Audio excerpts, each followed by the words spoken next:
আপনারা কি জানেন কেন অবতীর্ণ হয়েছিলেন মা জগদ্ধাত্রী? এর নেপথ্যে রয়েছে এক পৌরাণিক কাহিনী। মা দুর্গারই এক অপরূপ রূপ হলেন মা জগদ্ধাত্রী।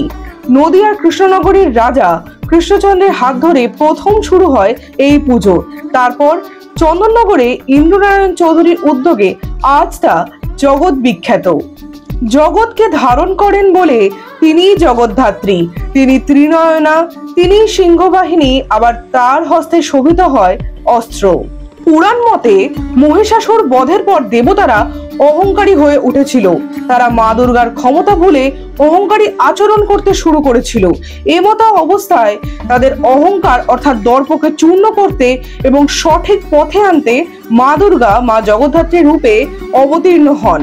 অন্য কাহিনী বলে করিন্দাসন নামে এক অসুরকে বধ করেছিলেন দেবী, তাই তার বাহন সিংহের পায়ের নিচে থাকে হাতের মূর্তি। সকলকে জগদ্ধাত্রী পুজোর আন্তরিক শুভেচ্ছা।